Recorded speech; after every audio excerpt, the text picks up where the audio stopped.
Baghdad میں ایک بزرگ تھے تو درزیوں کا کام کرتے تھے. اللہ کے نبی حضرت ادریس علیہ السلام بھی درزیوں کا کام کرتے تھے. خوش ہوئے نا بات سن کے؟ پیشہ کوئی بھی برا نہیں، ایک برا ہے وہ ہے ہاتھ پھیلانا، اس کے علاوہ کوئی پیشہ برا یہ برا نہیں، یہ ہاتھ پھیلانا برا ہے.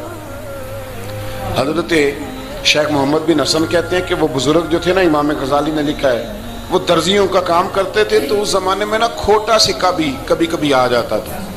کھوٹا سکہ پرانے لوگوں کو تو پتا ہوگا، چلو نوجوانوں کو بتا دیتا ہوں. چاندی کے سکے ہوتے تھے تو اوپر سے جب وہ کھس جاتا تھا نا نمبر، تو اس کو کہتے تھے اب کھوٹا ہو گیا.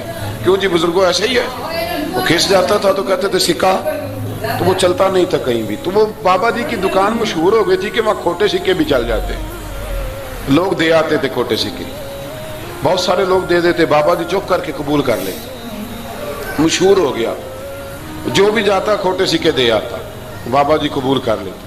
پھر شام کو نہ گھوڑے پہ بیٹھ کے جاتے اور دریا میں بہا.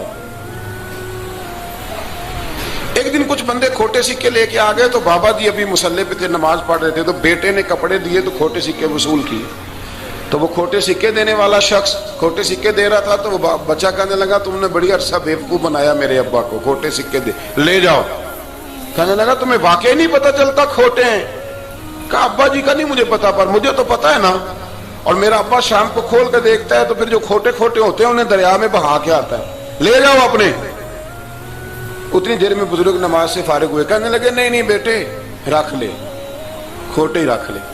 سننا بات. کہا جناب کیوں؟ فرمانے لگے میں کھوٹے اس لیے رکھ لیتا ہوں کہ لوگوں نے پیسوں میں ملا کے دوسروں کو بھی تو دینے ہیں نا، تو میں چاہتا ہوں چلو باقی لوگ نقصان سے بچ جائیں، ہمارا تو گزارا ہو ہی رہا ہے، باقی لوگ نقصان سے بچ جائیں. اور فرمایا پھر میں شام کو جا کے دریا میں ڈال کے آتا ہوں کہ کہیں میری اولاد بھی ان کو آگے نہ چلا دے.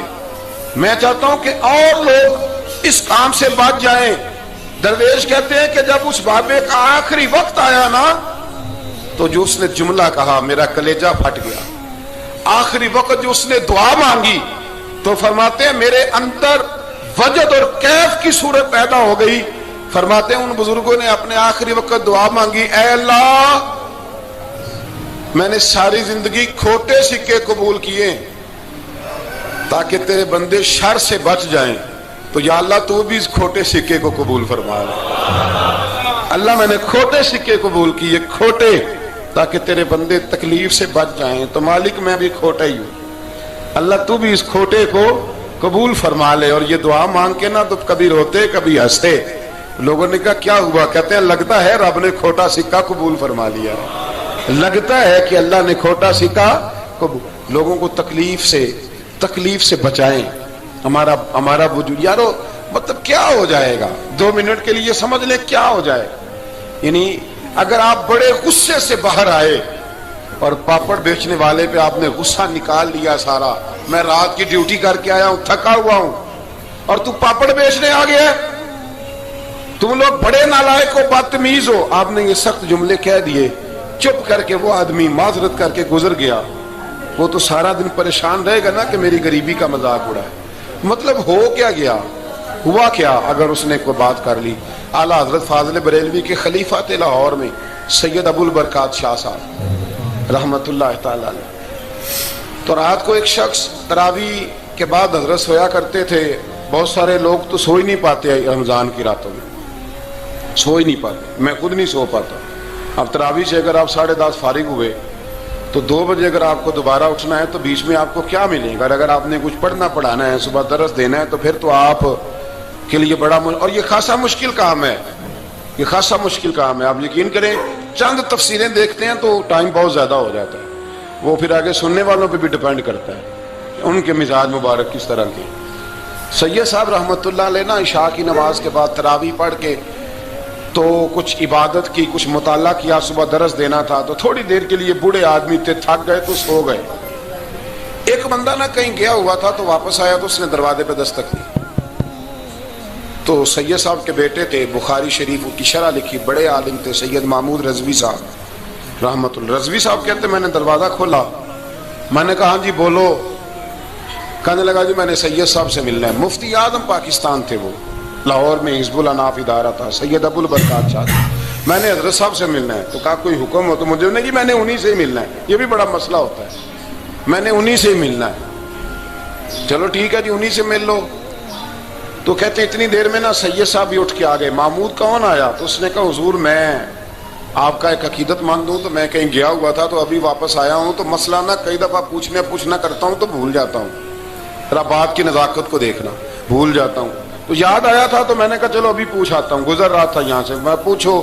کہنے لگا جی پوچھنا یہ تھا کہ جس نے فرض جماعت کے ساتھ نہ پڑھے ہوں رمضان میں, تو کیا وتر جماعت سے پڑھ سکتا ہے؟ مسئلہ پوچھنا تھا. علامہ محمود رضوی صاحب کہتے ہیں مجھے بڑا ہی غصہ آیا. میں نے کہا کہ پتہ نہیں کوئی اس وقت مشکل آ گئی ہے جو رات کو آیا ہے. کسی وقت انسان رات کو طلاق دے بیٹھتا ہے, کوئی ایسی بات ہو جاتی ہے تو عالم کے دروازے پر, یہ تو عام سا مسئلہ ہے, سویرے بھی پوچھ لیتا. اتنی تکلیف دی اس نے, کتنی بڑی اذیت ہے. اور ایسے ہوتا ہے, ہم نہیں احساس کرتے کہ یار تھوڑا سا دیکھ لیں, ماحول کو دیکھ لیں, طبیعت کو دیکھ لیں. مجھے بڑی اچھی طرح یاد ہے کہ میں نے ایک دفعہ نا ایک عالم سے مسئلہ دریافت کیا, وہ ہمارے استاد تھے, تو مجھ پہ ناراض ہوئے. میں بڑا پریشان ہوا کہ پوچھی تو میں نے دین کی بات تھی, تو استاد ہی ناراض ہو گئے. استاد واپس آیا تو یہ کہنے لگے تمہیں پتہ ہے میں شوگر کا مریض ہوں.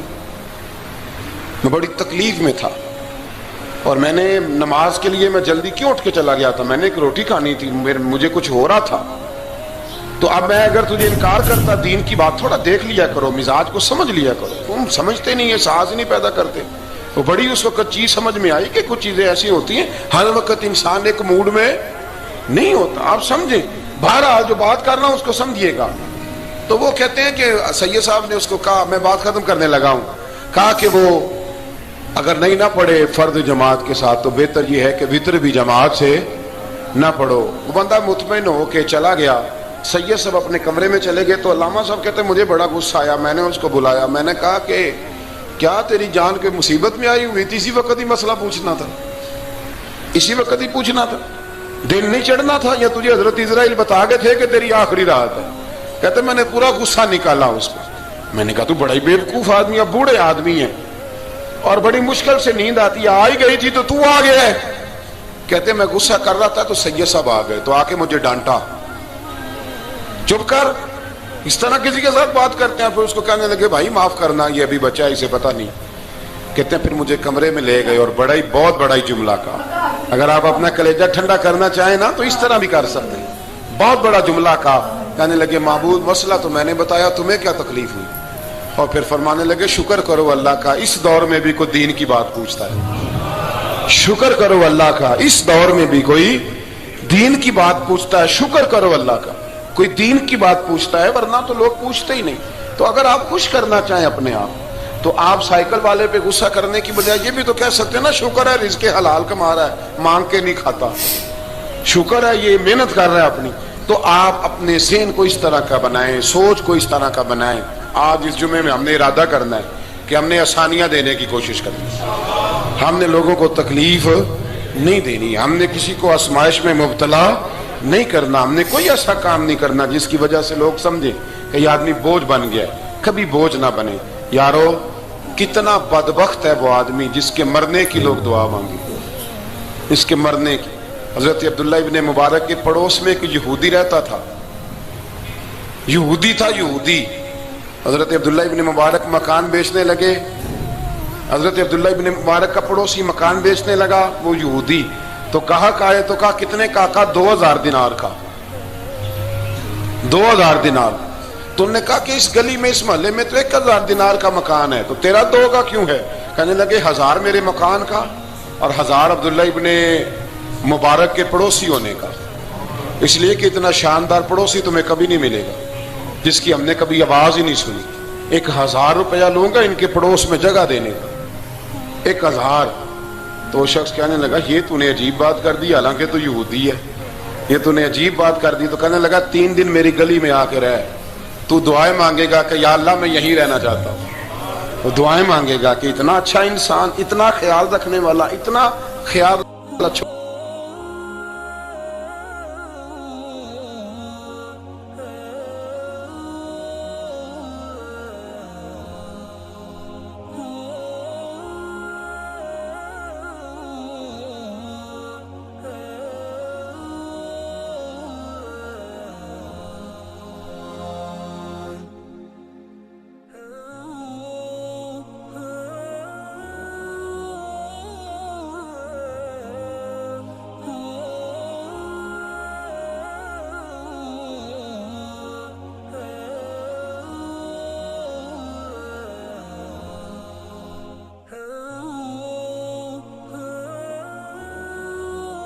کریں, کسی سے پیار کریں. اور یارو چھوڑو مزدور بن جاتے ہیں. شیخ سعدی کہا کرتے تھے جب سے مخدوم بناؤں نا لوگوں سے خدمت کرانے لگاؤں مزہ ہی نہیں آیا. مزہ تو تب آیا ہے کبھی نانی کی خدمت, کبھی دادی کی خدمت, کبھی ابا کی خدمت, کبھی اس کی خدمت. کہتے ہیں وقت گزرا تو پھر استادوں کی خدمت, پھر اللہ نے موقع دیا تو پھر پیروں کی خدمت. اور کہتے ہیں میرا تو دل کرتا ہے میں مریدوں کی بھی خدمت ہی کروں, میرا تو دل کرتا ہے میں شاگردوں کی بھی خدمت ہی کروں. کہتے ہیں جو مزہ خدمت میں آیا ہے وہ خدمت کرانے میں یہ مزہ بھی لینے کی کوشش کریں. آج نا مخدوم بڑے ہی بن گئے ہیں, مخدوم بڑے ہی بن گئے. کس کس کی بندہ خدمت کرے؟ تو اس طرح کریں, کچھ خادم بھی تو پیدا ہونے چاہیے نا, کچھ خادم بھی پیدا ہونے چاہیے. مہمان خصوصی بڑے ہو گئے, کوشش ہونی چاہیے کچھ عام سے بھی مہمان بنے, عام سے بھی جو خاص مہمان نہ ہوں, جن کا ارادہ ہو کہ نہیں ہم نے پیار ہی بانٹنا ہے. دعا ہے رب کریم کی بارگاہ میں اللہ خوبصورت دین پر خوبصورتی سے عمل